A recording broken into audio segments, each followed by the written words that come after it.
Olá pessoal, bom dia, tudo bem? Sejam bem-vindos a mais um encontro aqui do Power Morning e a gente vai continuar aqui o nosso estudo da vida de Ruth para mostrar aqui para vocês, né, o caminho da superação, né? Aquela estrangeira que conseguiu dar a volta por cima apesar de todas as dificuldades que se colocaram diante dela, conseguiu vencer a viuvez, conseguiu vencer ali a condição de viver em tempos difíceis, morar numa terra estrangeira, né? Então, é isso que a gente vai ver hoje. Hoje surge um novo personagem.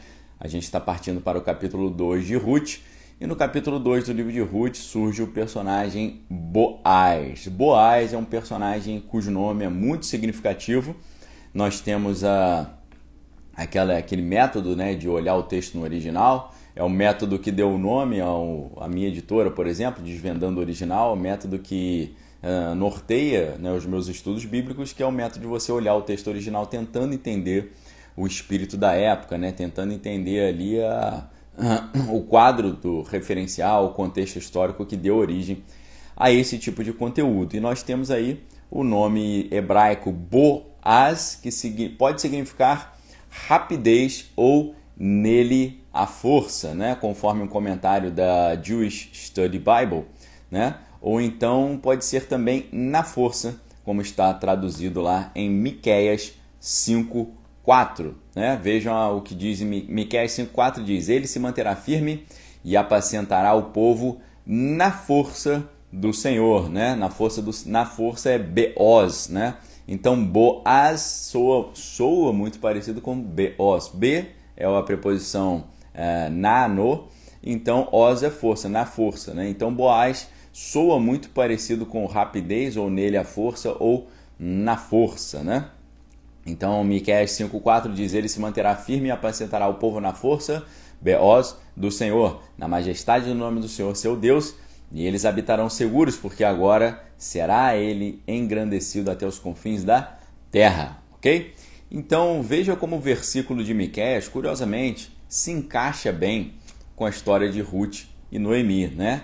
Ele se manterá firme e apacentará o povo na força do Senhor, na majestade do nome de Deus, eles habitarão seguros, porque agora ele será engrandecido até os confins da terra. Ou seja, habitar seguros, vencer todas aquelas dificuldades que eles estavam vivendo, tanto na terra de Belém quanto na terra de Moabe, mas agora uma nova fase, uma fase de confiança em Deus, uma fase de vida entregue a Deus, uma fase ali de segurança, né? Porque Deus está sendo engrandecido até os confins da terra. E Boaz é também o nome de uma das duas colunas do Templo de Salomão, né? Jaquim Boaz, isso é interessante da gente ver, né? A gente tem essa passagem no primeiro livro de Reis 7:21, dizendo: Urã colocou essas duas colunas de bronze na frente da entrada do templo. A que ficava no lado sul se chamava Jaquim, ou ele estabelece em hebraico, e a que ficava ao lado norte se chamava Boaz, né, em sua força. Né? Então, as duas colunas do Templo de Salomão, se você une as palavras, né, Jaquim e Boaz, você tem ele estabelece em sua força, né? Ele está estabelecendo na sua força. E é aí que vem, né, o caminho da superação, né, o poder da superação. O poder da superação é você se estabelecer Boaz ou Beoz na força, não do seu braço, mas na força do Senhor, né? E Boaz estava submetido à força de Deus, que agindo através dele traria à tona o Messias amado, né? Davi. Por que eu estou falando de Messias amado? Né? Porque Davi significa amado, né? Vem da palavra hebraica dod, que é uma das palavras para amor. E o curioso é que no capítulo 3, versículo 11, é muito interessante nós vermos que no versículo 1, voltando aqui um pouquinho, no versículo 1 do capítulo 2, Ruth 2:1, a Bíblia vai dizer que Boaz era um homem virtuoso e rico, né? E no texto original está Ish Gibor Ha'il, né? Ish é o homem, Gibor é poderoso, né? Ha'il, né? Rico, poderoso. E o curioso é que, enquanto Noemi está dizendo que ela não é mais a feliz, né?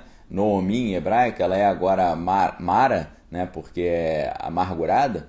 Enquanto isso, a Ruth, que é a amiga, a Bíblia, lá no capítulo 3, vai chamar Ruth pelo mesmo título que Boaz recebeu, né? Boaz era uma pessoa que tinha uma boa fama, que tinha um bom nome, que era reconhecido ali na sua comunidade, que tinha um respeito, né, na sua sociedade, por isso ele era chamado de um homem virtuoso e rico, né?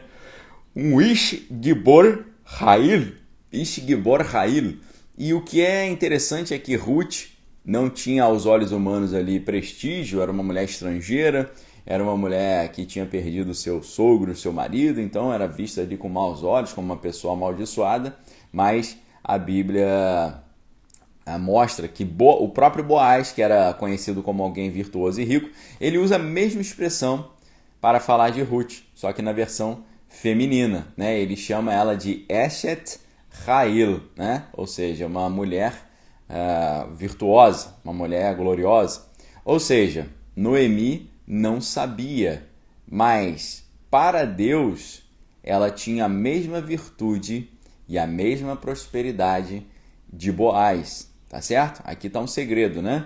Noemi não sabia, mas para Deus tinha a mesma virtude e prosperidade de Boaz. O que significa isso?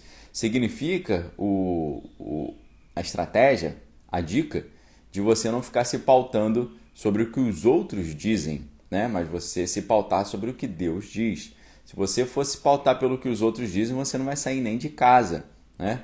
Eu me lembro de uma história que eu não sei se ela é verdadeira, mas ela é elucidativa porque já aconteceu em outras ocasiões, né? A gente tem uma história que conta que houve um concurso para o melhor imitador de Charles Chaplin. E o que aconteceu? O próprio Charles Chaplin se inscreveu ali como uma forma de brincadeira, né? Se inscreveu no curso e no concurso para ver como é que ele se sairia. E o que aconteceu foi que o concurso para o melhor imitador de Charles Chaplin, o próprio Charles Chaplin teria ficado em terceiro lugar, né? Então, eu não sei se é verdade essa história, mas ela é extremamente elucidativa. Eu já vi um filme, né? Tem um filme que eu esqueci o nome, ele é estrelado pelo George Clooney e ele é dirigido pelo próprio George Clooney. Eu não vou me lembrar o nome agora. É um filme em preto e branco, extremamente interessante, que conta a época nos Estados Unidos do macartismo, né? Do senador MacArthur. E foi muito interessante porque durante a produção do filme, eles estavam assistindo alguns vídeos originais do senador MacArthur e comparando com os atores que estavam fazendo ali o teste para ver quem ia fazer o papel desse famoso senador americano. E aí, no meio dessa alternância entre olhar o vídeo original e olhar a versão daquele que estava se candidatando para o papel, um dos produtores falou: esse ator aí não ficou bom não, ficou muito forçado.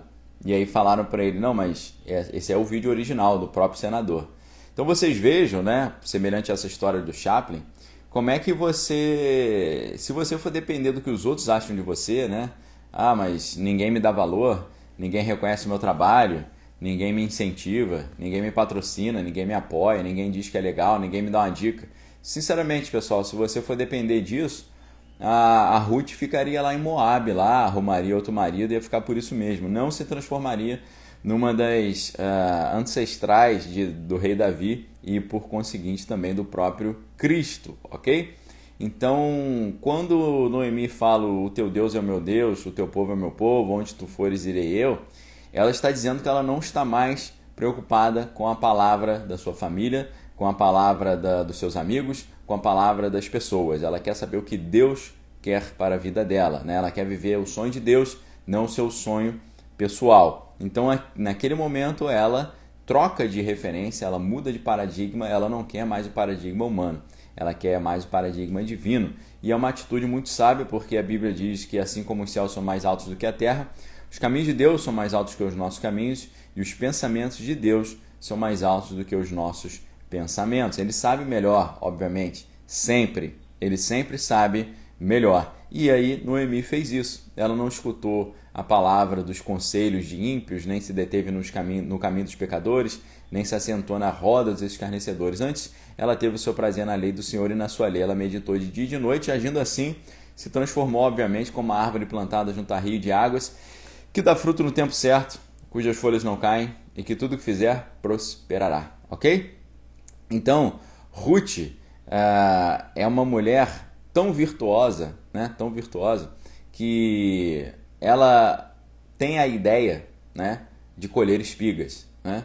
Ela mesma fala: a gente não tem o que comer, eu vou colher as espigas. Lá na lei do Antigo Testamento havia uma regra que dizia que quando você estivesse colhendo espigas no campo, no seu terreno, as espigas que caíssem pelo meio do caminho, você não podia pegar novamente, porque essas espigas ficariam para as pessoas necessitadas, para que elas pudessem ir lá depois e colher essas espigas. Vejam que interessante essa lei do Antigo Testamento, que dá essa provisão para as pessoas necessitadas, né? Porque se você tem uma mulher viúva, uma viúva que perdeu o marido e não tem filhos, ou que perdeu também os seus filhos, que é o caso de Noemi, ela ficaria numa situação completamente ali complicada, porque ela não teria nenhum tipo de sustento. Então, a lei do Antigo Testamento já previa isso, já deixava essa previsão de que na colheita, quando caíssem as espigas, o dono daquele terreno não deveria pegar essas espigas que caíram, mas deixar ali para que pessoas necessitadas pudessem colher, mesmo sem terem plantado, mesmo sem terem uma terra que fosse delas, né? Então, a Bíblia vai dizer no capítulo 2, né, que Noemi tinha um parente chamado Boaz, que era um homem rico e importante. Ele era da família de Elimeleque, marido de Noemi, né? E pela lei hebraica, quando você tem um irmão mais novo que é solteiro e o marido, né, acaba falecendo, o irmão mais novo solteiro, mais velho, tem que casar com a esposa do seu irmão para poder continuar o nome da família do seu irmão, e os filhos que ele gerar na esposa do irmão serão considerados do próprio irmão falecido, tá bom? Então, um dia, no capítulo 2, a própria Ruth disse para Noemi: deixa que eu vá até as plantações para catar as espigas que ficam caídas no chão. Talvez algum trabalhador me deixe ir atrás dele catando as espigas que forem caindo. E aí Noemi falou: vai, minha filha, pode ir, né? Então Ruth foi ao campo e andava atrás dos trabalhadores catando as espigas que caíam, e por acaso, né, ela não foi proposital, ela entrou exatamente na plantação que era de Boaz, o parente de Elimeleque, tá certo? Então, olha que interessante, né, como é que Deus organiza as coisas, né? Nós vemos aqui também o poder da superação, no sentido de que Noemi, primeiro, não ficou dependendo da opinião dos outros, né, mas ela... Para Deus, ela era uma mulher virtuosa e já é considerada uma mulher próspera e rica. E além disso, ela tomou uma atitude. Ela não ficou se lamentando, né? Ó céus, ó vida, ó que coisa ruim, né? O Davi, ou David, né? Me desculpa, eu não sei como é que pronuncia exatamente seu nome. O Abdala Filho, né? David Abdala Filho, falando da lei do levirato. Exatamente, a lei do levirato. Muito obrigado por lembrar, né, o nome da lei do levirato. A lei que a gente abordou quando falamos de Judá, né? Judá teve um problema ali com a sua nora, né? E não exerceu corretamente a lei do levirato, né? E aí acabou gerando os filhos Pérez e... esqueci o nome do outro. Então, vejam que interessante, né? Primeiro insight, primeira dica de hoje, né, para a superação. Não fique confiando no que os outros estão falando. Veja o que Deus pensa sobre você. Segundo, tome uma atitude, né? Inicie, tá bom? Davi aí, obrigado, respondeu que é Davi mesmo que pronuncia o nome. Muito obrigado. Então, ela tomou uma atitude, tá certo? Ela era uma mulher... A Bíblia mostra que ela era uma mulher virtuosa, porque parte dela essa ideia de colher as espigas. Não foi Noemi que falou: minha filha, já que você é nova, não fica parada aí pensando na vida não, vai lá colher espigas. Não, ela tomou essa iniciativa, ou seja, a superação é uma questão de pessoas que tomam iniciativas, né? Leandro Marques aí lembrando que o outro irmão de Pérez era o Zera, né? O Zerá. Obrigado aí, Pérez e Zerá. Valeu. Então, o que nós vemos isso é atitude, mulher de atitude, mulher virtuosa, né? E ao fazer aquela proposta, o que é interessante é isso. Ao falar isso com Noemi, Ruth mostra, inclusive, que ela não apenas é uma mulher de atitude, é uma mulher que quer servir a Deus, é uma mulher focada, determinada, né? Tanto que ela falou para Noemi, o teu Deus é meu Deus, o teu povo é meu povo, onde tu fores irei eu, mulher totalmente focada. Além disso tudo, ela mostra conhecer as leis judaicas. Ela, apesar de não ser judia, sendo uma mulher estrangeira, moabita, ela mostra conhecer as leis judaicas. Como eu disse para vocês, a lei de Moisés dizia que as espigas que tinham caído no chão deviam ficar para os necessitados e os estrangeiros que viviam em Israel e as viúvas. Tá? Essa lei está registrada em várias passagens diferentes, como Levítico 19:9, Levítico 23:22 e Deuteronômio 24:19. Ruth mostra que conhece a lei de Deus, tá certo? E Ruth foi parar exatamente por acaso ali no campo que pertencia a Elimeleque, né? A Bíblia fala por acaso, mas na verdade o que nós sabemos é que Deus está com ela. O sinal é que o Senhor a conduziu exatamente para o campo do seu remidor, né? Aquele que casava com a viúva era chamado de remidor dentro da lei do levirato. E o que é interessante é que a expressão hebraica, quando no texto original da Bíblia fala por acaso, né? É muito interessante que por acaso é a palavra mikre em hebraico, mikre, está diretamente relacionada à palavra encontro, que é mikra, tá certo? Um encontro. E também tem uma relação com a palavra cidade, né? Que é Kiryat ou Keret, né? Um local onde as pessoas se reúnem. Ou seja, essa ideia de por acaso no hebraico, na verdade, significa o encontro, significa a cidade, o local onde as pessoas se encontram, se reúnem, né? A palavra Kiryat em hebraico, ela tem a ideia de ir também, que é a ideia de inimigo, mas tem a ideia de mikra, que é o encontro.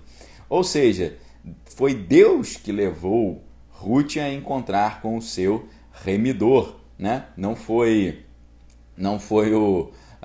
um acaso, né? Não foi meramente ali uma questão de chance, né? Uma questão aleatória. Deus estava conduzindo o seu caminho, porque ela entregou os seus caminhos ao Senhor, confiou nele, e a Bíblia diz, né? Entrega o seu caminho ao Senhor, confia nele e o mais ele fará. Ela fez isso, abrindo mão de viver na sua terra, na sua parentela, na casa do seu pai, dentro do seu povo, da sua língua, da sua cultura. Não, ela foi seguir uma mulher que era sua sogra, que além de tudo, né, era também considerada uma mulher amaldiçoada por ter perdido ali o seu marido e os seus 2 filhos, tá? Muito obrigado aí todos aí pelo apoio, pela presença, né? A Mara, a Mili, a Janderson, Kaique Mendes, obrigado a todos aí pela presença, tá bom? Então, no versículo 2:11, né, nós vemos uma questão muito interessante, né? Deixa eu passar um pouquinho aqui sobre o que aconteceu antes. Boaz, por exemplo, ele chegou de Belém e disse aos seus trabalhadores, né, que Deus esteja com vocês. E eles falaram com você também. Aí Boaz perguntou ao chefe dos trabalhadores, quem é aquela moça ali? Ele respondeu, uma moabita que veio de Moabe com Noemi. Ela me pediu para que a deixasse ir atrás dos trabalhadores, catando as espigas que fossem caindo, e assim ela está trabalhando desde cedo até agora, e só parou um pouco para descansar debaixo do abrigo. Você vê que ela começou a trabalhar cedo e está ali firme no seu foco, firme no seu trabalho. Vejam só como é que uma mulher focada, determinada e que está ali completamente determinada a dar a volta por cima. Então Boaz disse a Ruth, escute minha filha, não vá catar espigas em nenhuma outra plantação, fique aqui e trabalhe perto das minhas empregadas. Você vê a preocupação de Boaz com ela, você vê que é uma pessoa boa, de bom coração. Preste atenção e fique com elas no campo onde vão cortar as espigas. Eu dei ordem aos empregados para não mexerem com você. Quando ficar com sede, beba da água que os empregadores tirarem para beber. Aí Ruth, né, ali atônita, se ajoelhou, encostou o rosto no chão e disse, por que o Senhor reparou em mim e é tão bom para mim que sou uma estrangeira? E Boaz respondeu, eu ouvi falar de tudo que você fez pela sua sogra desde que o seu marido morreu. Eu sei que você deixou o seu pai, a sua mãe, a sua pátria e veio viver entre a gente, entre essa gente que você não conhecia. Que o Senhor a recompense por tudo que você fez, que o Senhor, o Deus de Israel, cuja proteção você veio procurar, lhe dê uma grande recompensa. Ou seja, as atitudes abençoadas, as atitudes boas, benéficas de Ruth, já estão correndo no conhecimento das pessoas. As pessoas ficaram sabendo da sua atitude. Em vez dela deixar a sua sogra, uma senhora viúva ali sozinha, ela cuidou da sua sogra e está ali trabalhando desde cedo no calor do sol, sem água para beber, para poder dar o sustento para a sua sogra, uma mulher considerada amaldiçoada e abandonada. Isso já gerou pontos para ela, né? Ela já ganhou pontos aí com Deus e com os homens. Veja que as suas atitudes já chegaram ao conhecimento da população daquela região. Kaique aí falando que comprou 2 exemplares do livro, um para ele e um para presente. Estou aguardando chegar. Valeu, Kaique. Vai chegar muito rápido aí. A Mara Regina falando que gosta muito desse texto. Com certeza é um texto muito elucidativo e muito interessante. E o que nós estamos vendo, né?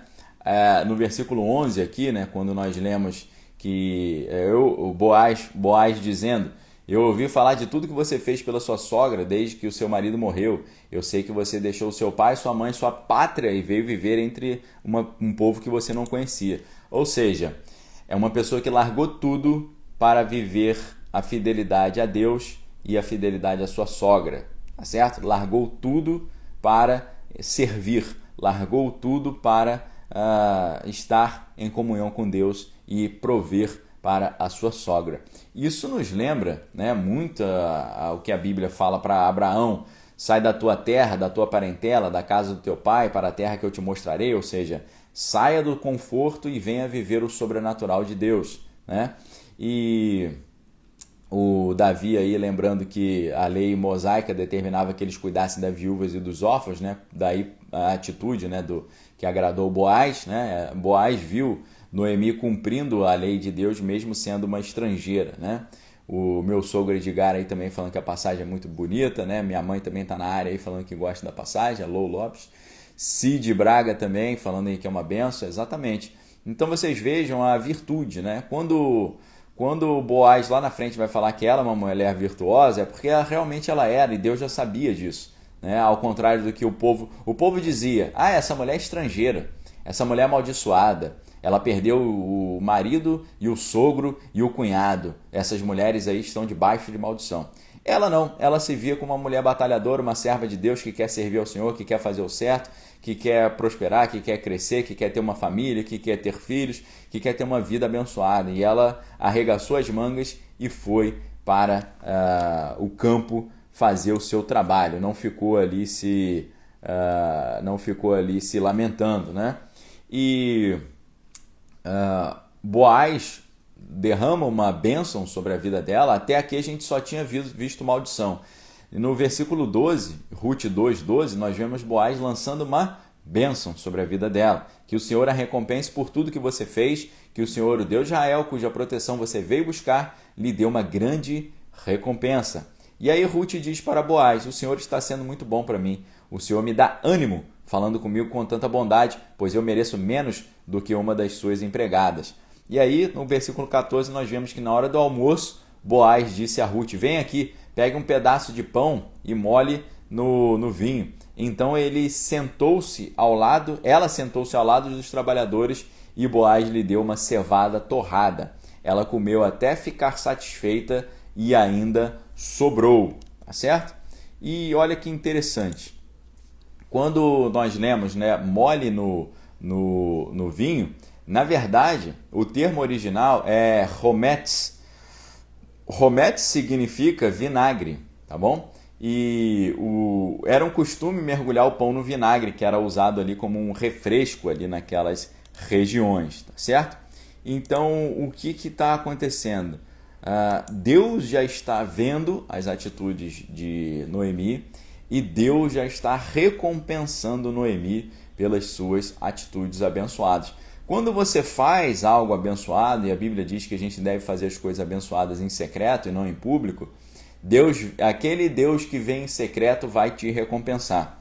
Então Deus está vendo o coração, né? Assim como Deus vai falar para Samuel: Samuel, o homem vê a aparência, mas eu vejo o coração, eu vejo o interior. Os homens estão vendo a aparência. Qual é a aparência? Família amaldiçoada. Qual é o interior? Pessoa de uma nobreza inacreditável.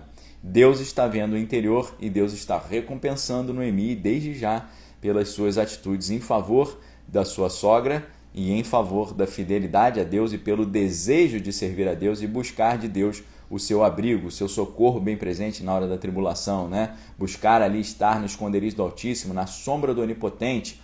Nós estamos no capítulo 2 de Ruth, capítulo 2, versículo 14, ok?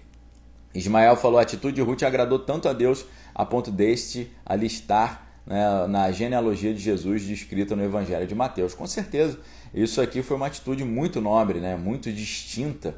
E, como eu falei para vocês, ela está se tornando não apenas uma das ancestrais de Davi, mas uma das ancestrais da linhagem messiânica, mais uma estrangeira. Antes a gente tinha lá a mulher a mulher da vida, como se diz, né, Raabe, né, lá de Jericó, que também se tornou parte da linhagem messiânica, né, uma estrangeira, uma cananeia de Jericó. Raabe acabou abrigando ali o povo de Deus quando ela colocou aquela fitinha vermelha, né, e as pessoas se abrigaram ali dentro dos aposentos dela, e ela, por essa atitude de abençoar o povo de Deus, ela recebeu essa distinção, essa glória de ser considerada ali uma das ancestrais de Messias. A mesma coisa com a estrangeira Ruth, que se tornou amiga de Deus, né? Assim como Abraão, que era amigo de Deus, Ruth também se tornou amiga de Deus, a amiga que veio de longe, a amiga que Deus encontrou em terras estrangeiras, tá bom?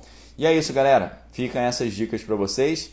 Ruth venceu porque tinha foco, era determinada, não vivia segundo o que os outros falavam dela, mas o que Deus pensava dela, e era uma mulher de atitude, que acordou cedo, foi colher espigas e demonstrou garra, foco, determinação, objetivo, planejamento e firmeza nos seus propósitos e nos seus desígnios, ok?